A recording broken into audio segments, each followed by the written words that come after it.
In today's video, I would like to discuss Science of Getting Rich by Wallace Wattles and Prosperity by Charles Fillmore. Now, we could look at prosperity from many different perspectives. I titled the mind map, Riches and Prosperity Are Birthright. And this is what I believe. And I also like to look at prosperity from the perspective of, let's say, career, business, spiritual prosperity, physical prosperity, social prosperity, relating with each other, family prosperity, intellectual prosperity. Many different ways of looking at the word prosperity and riches. Now, Charles Fillmore states, "It is in this kingdom that man finds his true home. Labor has ceased for him who has found this inner kingdom." Now I look at the inner kingdom, our inner world, as one of prosperity. So I believe I've brought this up in one of our previous Neville Goddard discussions, and I will actually probably end up integrating this in our Sunday's conversation. And he once said that man is only limited by weakness of attention and poverty of imagination. And if we go a little deeper into it, we'll recognize that imagination is not poverty, it's our interpretation in regards to imagination. Now, as we go through these conversations, we discover a common thread: intuition and love. So to me, love represents prosperity. If you love another and you love yourself, then you imagine prosperity upon yourself or another in many different shapes or forms. So he goes on to say, divine supply is brought forth without laborious struggle. To desire is to have fulfillment. This is the second step in demonstration for the one who has fully dedicated himself to the divine guidance. He immediately enters into easier experiences and more happiness than the world affords, when he covenants to follow only the good. So, prosperity. I believe prosperity is our birthright. And every day we have the opportunity to find our own internal prosperity by, we could say, traveling into the world within and really asking ourselves the question, what form of prosperity do we want to see expressed or realized in our world? Is it financial prosperity?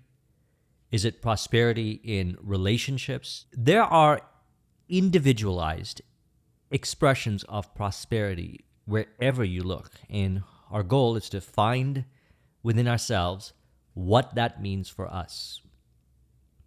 Now, we recognize that the divine supply from the world within is infinite, and one can imagine anything. However, we will always imagine and commit to what we truly love with ease and flow.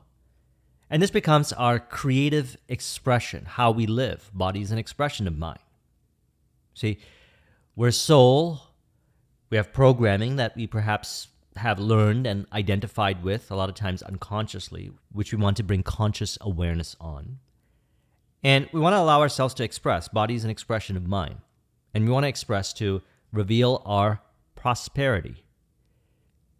And so Charles Fillmore, to add to this, states, there is an advanced degree along the same line of initiation into the mysteries of the divine. Before this step may be taken, a deeper and more thorough mental cleansing must be undergone. So one of the questions that we want to ask ourselves is, what is our relationship to prosperity? Do we believe that there is enough prosperity to go around? Do we believe that we deserve the riches and prosperity? Do we believe that prosperity as an important factor of life is part of our divine birthright? Do we have certain kinds of beliefs that says riches and prosperity are hard to have or experience? Do we believe that prosperity is a sign of greediness or any kinds of inaccurate thinking, such as selfishness, in regards to prosperity? One of the things that I have found now, and I've had many conversations in regards to prosperity with many individuals, is that the degree that they accept that prosperity is their birthright is reflected in the degree of prosperity they experience in their lives. Although people might see prosperity from many different perspectives, as mentioned, spiritual prosperity, physical prosperity, intellectual prosperity, financial prosperity, the truth still remains absolute that as a person realizes their prosperity within themselves, they express it in the outer aspects of their life in different forms of expression. And really, when he said that there is an advanced degree along the same line of initiation into the mysteries of the divine, before this step must be taken, a deeper and more thorough mental cleansing must be undergone. We only need to reflect upon these thinking patterns, such as the ones that I just shared here, make peace with them so that we can actually commit to in mind, because we know that when we commit to in consciousness, it expresses. Behaviors change, environments change, how we relate to people, environment, circumstance, information changes, and how those aspects relate to us also changes as a result of the change in consciousness. In this case, the encouragement of prosperity and riches as the true birthright. So, any kind of inaccurate thinking in which we feel that we do not deserve the prosperity, or we need to create it from a place of taking away from another person, or force, we could say, is something that we want to make peace with. So let's continue. He says, a higher set of faculties is then awakened within the body, and new avenues of expression are open for the powers of the spirit, not only in the body, but also in the affairs of the individual. As he proceeds to exercise these faculties, he may find some of them clogged by the crystals of dead thought that some selfish ideas have deposited, which makes him go through a fresh cleansing. So the way I like to look at this is when a person commits to, and this is the question we want to ask ourselves, what is prosperity for us? What does prosperity mean for us? Is it a certain financial goal? Is it a certain kind of relationship goal? Is it a certain harmonious relationship with your family that you would like to see? Is it a combination of all of these things? Personally, I suggest and recommend, and I encourage it within myself as well, a combination of all these areas: career/business, financial, spiritual, physical, social, family, and intellectual. But here's the thing. I like to go in within myself and ask myself, what's my version of this? What is my form of expression in these areas? And I personally do not look to the opinions of others. I may be inspired by how others have brought forth their prosperity, but as far as opinions of what prosperity means to me, I'm finding it within myself, and something that I constantly encourage. And here's the beautiful thing. As you bring forth prosperity in these different areas, in other words, you achieve your goals, you find distinct, nuanced ways of prosperity expression. For example, in the earlier stages of the journey, physical and financial were very important to me. So I prioritized them. And when I achieved the goals, I realized that not only do I want those, but I also would like to have a deeper relationship with friends, family, and I also want to commit to certain spiritual pursuits. So I found that I not only wanted to bring forth those other prosperity elements to higher degrees, but I wanted to do it in a harmonious way. I wanted them all to be kept into consideration. In other words, as we go through this journey, we become more nuanced and integrated in all these areas. So a person will say, well, I also want to create that next level of business success. I want to achieve a higher level of financial, let's say, investment goals. I've mentioned this a number of times. I recommend earning exactly what it is that you want to earn and enjoying a prosperous lavish lifestyle, whatever lavish means to you. Lavish means different things to different people.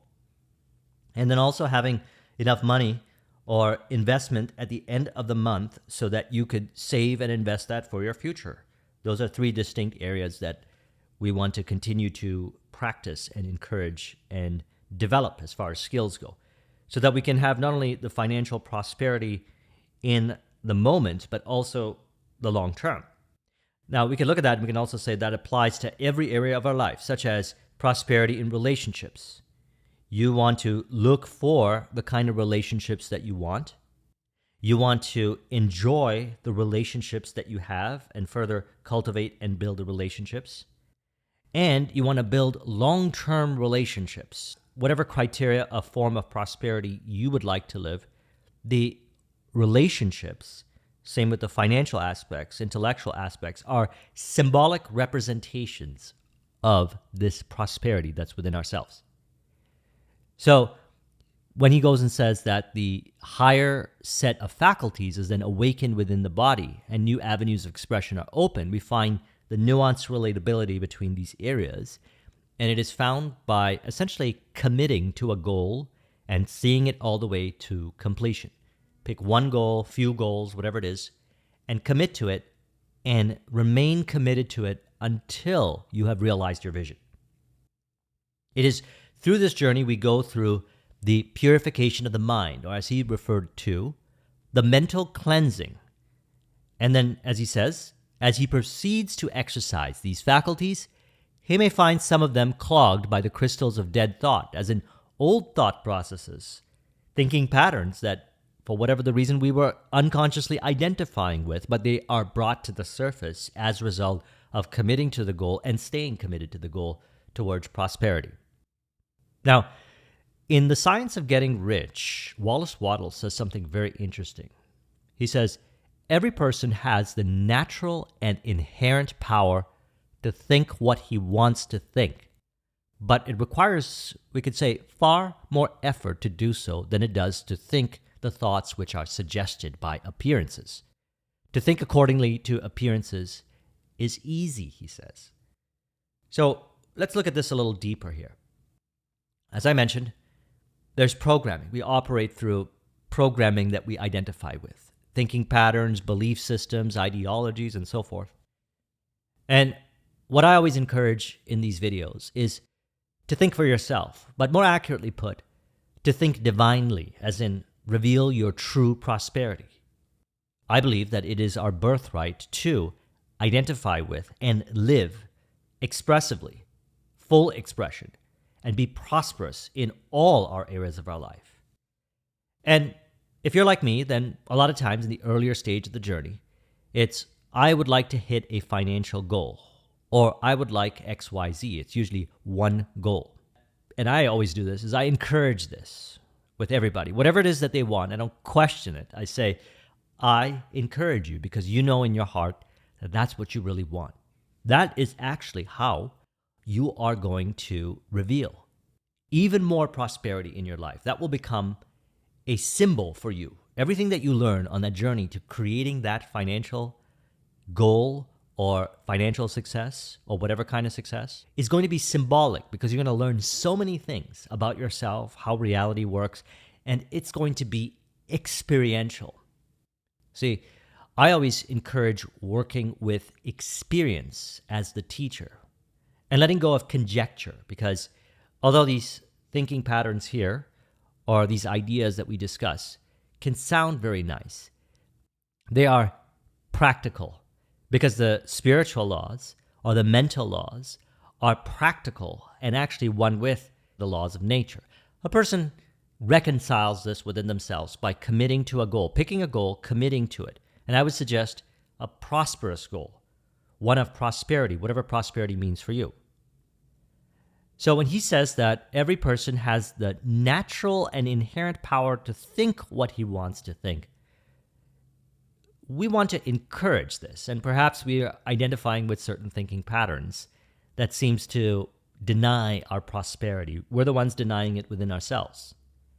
And maybe we have heard different opinions and suggestions on what we should believe prosperity means for us, But at the end of the day, we will always move towards the inward journey, we could say, to discovering the true prosperous nature of who we are and living from that premise, again, expressed in different areas of life: financial, spiritual, physical, social, family, intellectual, career, business. Or these are just some categories that I put together. You can find different categories and connect it over to prosperity. What does prosperity mean for you in those areas? So we want to release from certain kinds of thinking patterns if we find ourselves being stifled of actually experiencing our prosperity. And we want to look at it at a mental level. So here are some appearances that, or more accurately put, interpretations in regards to the five sensory experience that may have resulted in certain conclusions. If a person wants to reveal the prosperity and actually listen to their inner voice and commit all the way till we bring it forth, thus bringing forth even more ideas, insights, and perspectives on how to be relatable with these different areas of life, connecting them together in a harmonious way to the next level of prosperity realization, such as career, financial, spiritual, physical, social, family, intellectual, weaving them all together, which is what I say. Connect everything over to your definite chief aim and connect your definite chief aim to everything else. Now, if this feels overwhelming to do in the beginning, then pick any goal that represents your prosperity and commit to it, because it is as important when it comes to realizing your goal to discover who you really are, which is revealed on the journey, which is a result of releasing from certain inaccurate thinking perspectives, such as the following. There isn't enough riches and prosperity to go around. I don't deserve riches and prosperity. Prosperity won't lead to happiness. Riches and prosperity are hard to get. Wanting more prosperity and riches is greedy. Riches and prosperity are selfish. One of my favorite audios is The Strangest Secret by Earl Nightingale. And he once said in there something that deeply resonated with me. He said, money is a yardstick for measuring your service. You create a product or service and you offer that into the marketplace, and others benefit from it. They receive the benefit from it, and they compensate you with fair value exchange. They pay for that service or product. And it's a harmonious relationship. Now, this is an automatic expression with somebody who has released from perhaps these thinking patterns here.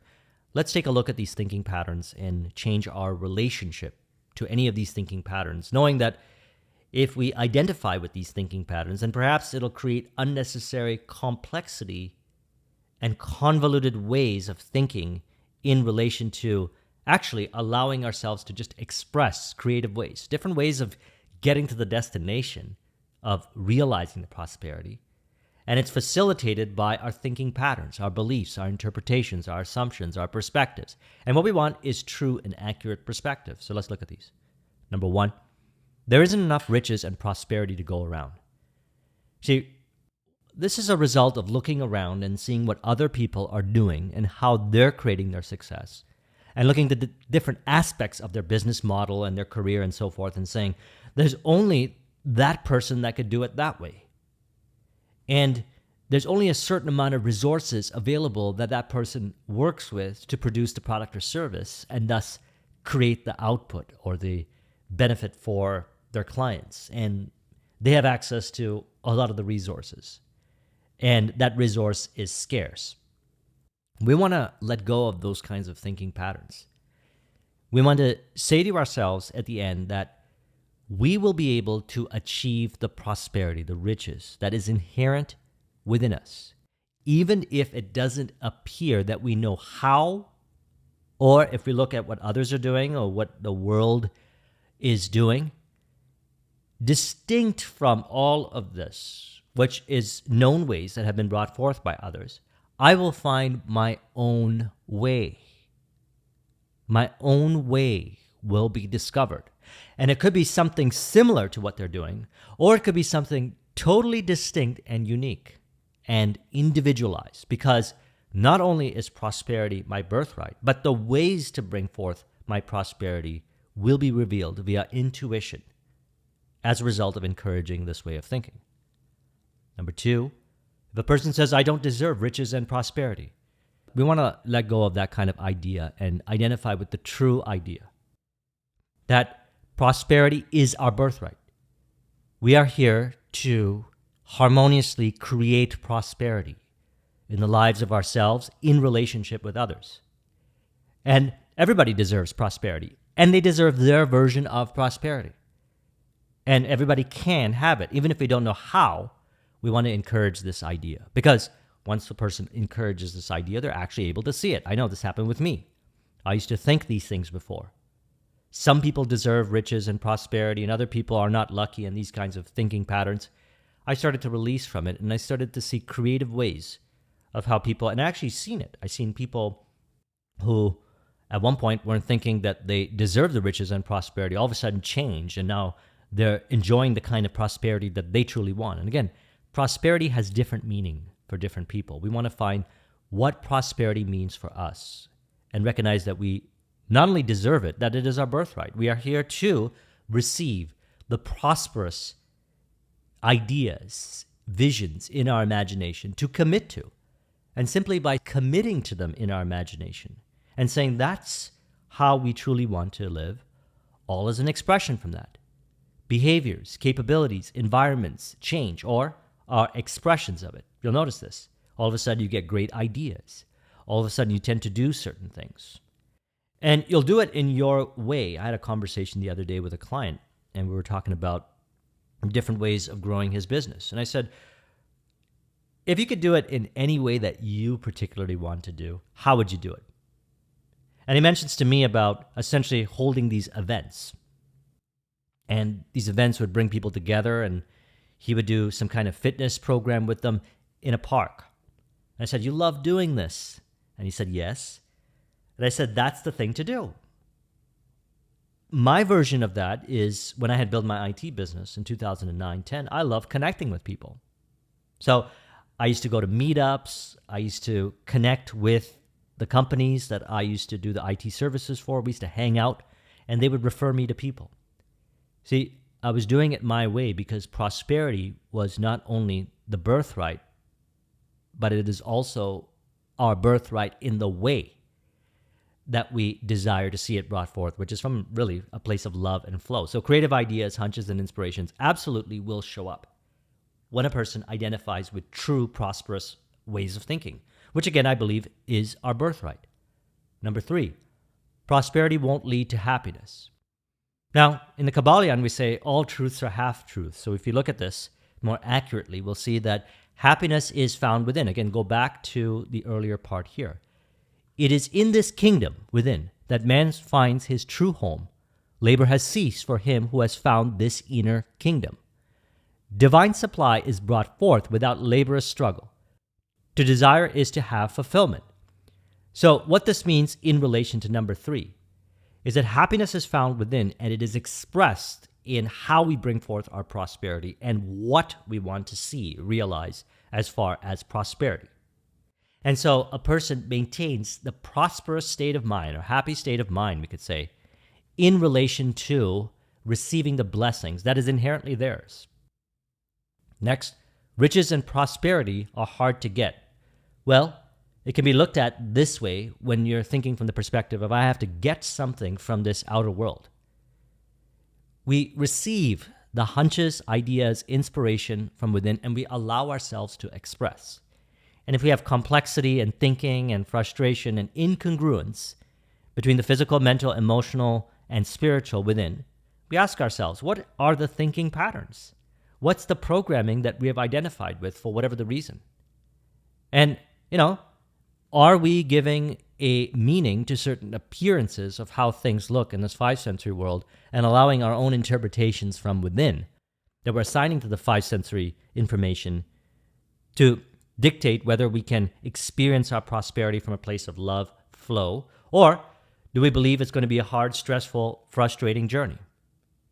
See, the reality is if we identify with the programming at an unconscious level, usually, that bringing forth our prosperity in whatever prosperity means to us, different areas of our life, is going to be done from a place of force because we looked around and we're seeing other people doing it that way. It's stressful, it's frustrating. We unconsciously identify with those thinking patterns and we find ways to bring forth our prosperity based on those unconscious thinking patterns. But when we identify with something more in alignment with what Earl Nightingale suggested, or I can find within unique, distinct, creative ways of bringing forth prosperity from a place of love, flow, spirit of harmony with all, then we actually find those ways. This is how I had many conversations with those that have created, let's say, very creative businesses, new styles of doing the same business models that were perpetuated all throughout the years and kept to almost a dogmatic way of doing things. I've watched people change those business models by simply first believing that it was possible that they could do it their way. They would find a way of servicing the market that was different. And so that's what we want to release from this idea that riches and prosperity are hard to get. Because if we identify with that, and I mean at an unconscious level, we have the subconscious programming within ourselves, that's how we might end up creating it. And we want to create it from a place of flow. So the true programming is prosperity is our birthright. We can find our version of prosperity. We can commit to it, and we can bring it forth from a place of flow and spirit of harmony, love. And as we encourage that kind of thinking pattern, we'll start to receive hunches, ideas, inspirations. And we'll come up with interesting ideas for products, services, career pathways, creative ways to bring forth that prosperity. Number 5, wanting more prosperity and riches is greedy. The reality is having the prosperous life that you want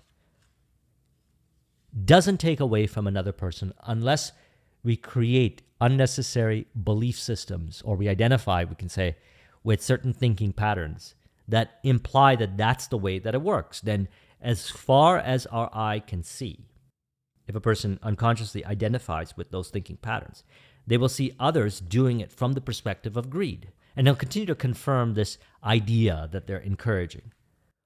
We want to open up our mind to recognize that we want the prosperity that we truly want. To me, it's not about wanting more or less. It's wanting what you really want, what you truly love. I don't think about wanting more or less. I don't even say more or less. I want it. That's what I want. That's what I would like to achieve. That's what I would like to experience. Now, over the years, it's gotten easier to identify with that way of thinking. There's no condemning or rationalizing or any kind of thinking patterns that adds any more complexity other than that's the prosperity that I desire. That's what I saw in my imagination of the version of prosperity that I want to see in my relationships. And that's what I'm going to achieve. That kind of thinking. That's what we want. And that has nothing to do with greed. It has everything to do with the core of this, which to me was one of the core important messages from Charles Fillmore's book, Prosperity, that prosperity really is our birthright. And we want to experience our version of that prosperity. Number 6, riches and prosperity are selfish. Again, these are thinking patterns. If we identify with these thinking patterns, and maybe we learn these thinking patterns on our journey, maybe in earlier stages of our life, we'll see it all over the place. We'll see others bringing forth riches and prosperity from a place of selfishness rather than a place of spirit of harmony. And the way to overcome these thinking patterns, these and perhaps others that might be related to this, is to ask ourselves the question, really be honest with ourselves and say, is this really true? Is this really true? Where did I learn these thinking patterns from? Knowing that I had learned these thinking patterns from the external, am I allowing myself, and am I going to make this a habit, to allow the external to give me my thinking patterns versus rather finding the true and accurate thinking patterns within myself? Certainly if I receive some thinking patterns from the external and they inspire me and they intuitively resonate and they feel right and they're true and they're accurate, then I can identify with them. But I have the ability to question these thinking patterns. And as we question these thinking patterns, we understand what is said here in The Science of Getting Rich. He says, sustained and consecutive thought. It is the hardest work in the world. This is especially true when truth is contrary to appearances. Every appearance in the visible world tends to produce a corresponding form in the mind which observes it. This can only be prevented by holding the thought of truth.